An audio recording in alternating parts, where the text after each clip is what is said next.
So when it comes to budget headphones, there are many options out there, but the scene is also flooded with sometimes not too great options that leaves you wondering, so how much would I spend before getting something decent and would last a while? So that's what we're here to check out today. So our headphones today were sent over to me by my friends at Edifier Malaysia, and although these were sent over to me, no money has exchanged hands, and this review is based on my honest and unbiased opinion. So these headphones retails for a nice 189 Malaysia ringgit, and that's about 45 US dollars. I think this is a good amount to spend if you're looking for something budget friendly but not too cheap as well. Plus it's from a reputable brand like Edifier, but let's see if this headphones is really good. And if you're interested in buying these headphones, do check out my links in the description below. So let's talk about the build of these headphones. Being a budget pair of headphones, most of the components here are made mostly out of plastic, and honestly I have no qualms about them. Metal would be nice, but that makes the headphones more expensive and heavier as well. So what I have here is the W820NB, and I daily drive this for work, and I've been abusing these headphones a lot, and you can see that the plastic does hold up very well. The only thing is that the ear pads need swapping out, and this is quite a common thing on some of these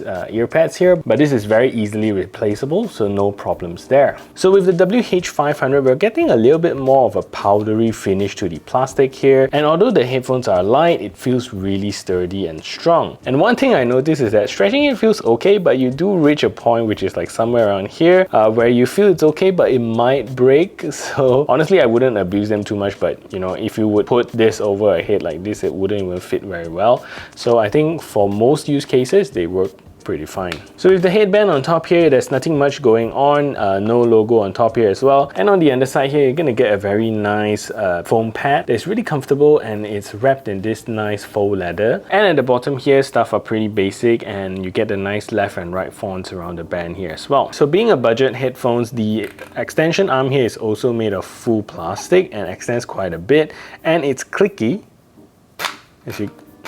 as you can hear, and it's pretty easy to use. The only branding that you get to see are outside of the arm here with a nice subtle Edifier logo. And at the bottom here, you're gonna get your ear cups, and this headphones is an on-ear headphone, so it doesn't enclose your ears like the W820NB, but sits on top of your ear. So some people may find it uncomfortable, but for me, it is okay. It doesn't even press on my glasses, and the headband also doesn't have an overly strong clamping force, which is really nice. So the ear cups that we have here are rotatable 90 plus degrees, I would say, and you can also fold them flat to store, just like that. And the ear cups also tilt up, and also there's this.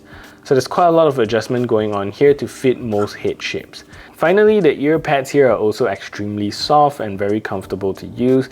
Doesn't feel like memory foam, doesn't have that bounce, but whatever that the Edifier is using here, it's pretty nice and comfortable. So on the right ear cups, this is where all your controls are, and they are extremely simple to use. So you're gonna get a volume rocker at the top here, which is also used to control your volume and track skipping. And in the middle here, you're gonna get a button for powering on the headphones, playing and pausing, as well as putting the headphones into pairing mode. At the bottom here, you're gonna get a multifunction button, which you can swap between music and gaming mode, and if you press and hold on it, it will call out your assistant. And also on the right ear cups is where you get your Type-C charging port to quickly charge up your headphones.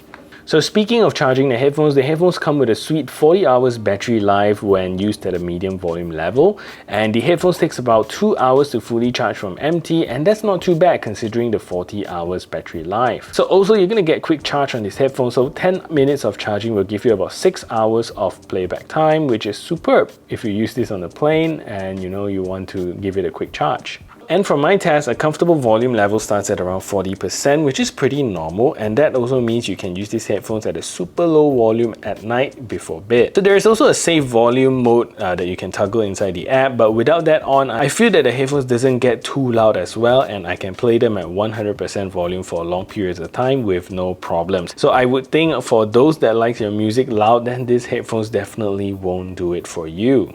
And feature-wise, you're going to get a basic Bluetooth 5.2 chipset with support for only the SBC codec, which I think is pretty normal for its price point. But keep in mind that these headphones don't necessarily need a higher resolution codec because I think they are very well tuned. And we'll talk about that in a little while. And on the other hand, I don't see an IP rating for these headphones, and it is also not listed in the spec list by Edifier. So I would say not to get them wet, but if you sweat while using your headphones, don't worry too much about it. generally it won't destroy your headphones. So another fantastic thing about this headphones is that it comes with 2-device multi-point and on a budget level.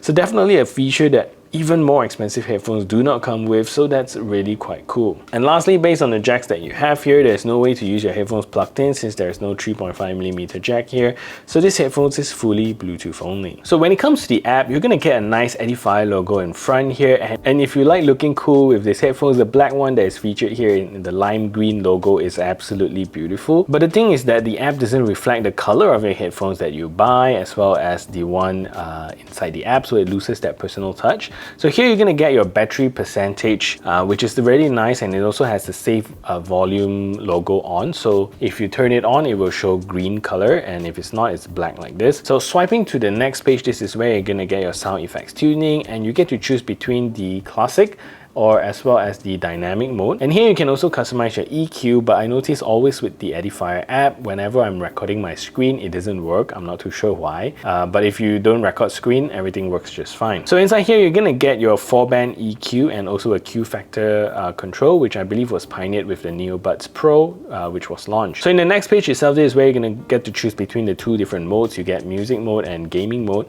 And from my test, gaming mode doesn't tweak the EQ in any way. It doesn't destroy the EQ. So it just improves latency of the headphones, which is nice. And to enable safe mode, all you gotta do is go to the top right, tap on the settings, and there you go. You have safe mode on. So you here it confirms whether you want to disable or enable safe mode. So once you turn on safe volume, you cannot increase the volume past 85 decibels. So the volume bar, you will still see it go all the way to maximum, but the volume is capped.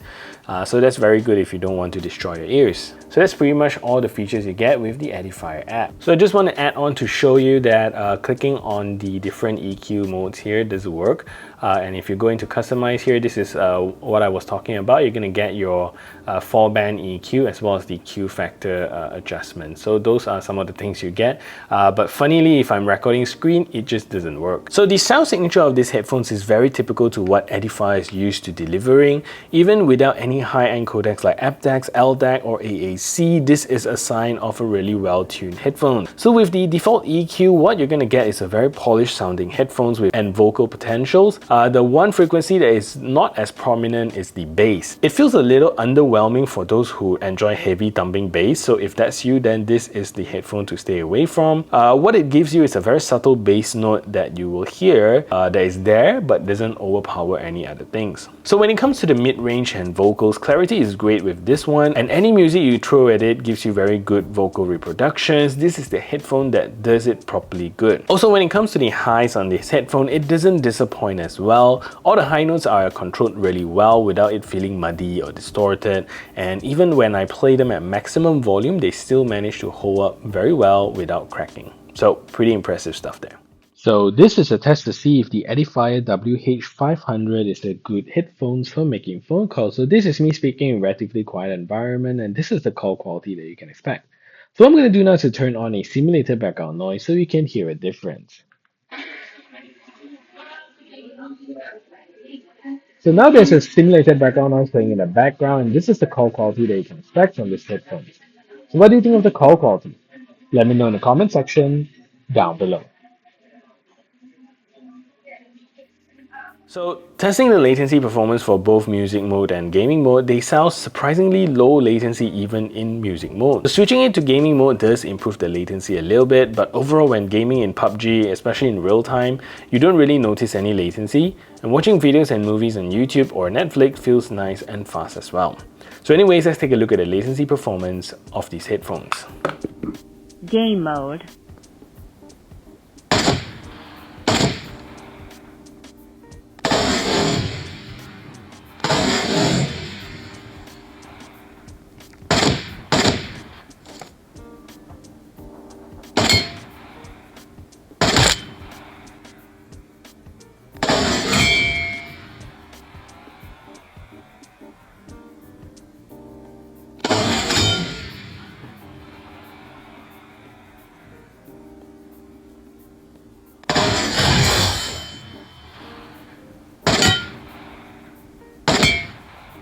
As budget headphones go, what's most important is that they provide you with great sound quality effortlessly. So I think that this is a great option and price point for anyone looking at a budget-friendly headphones.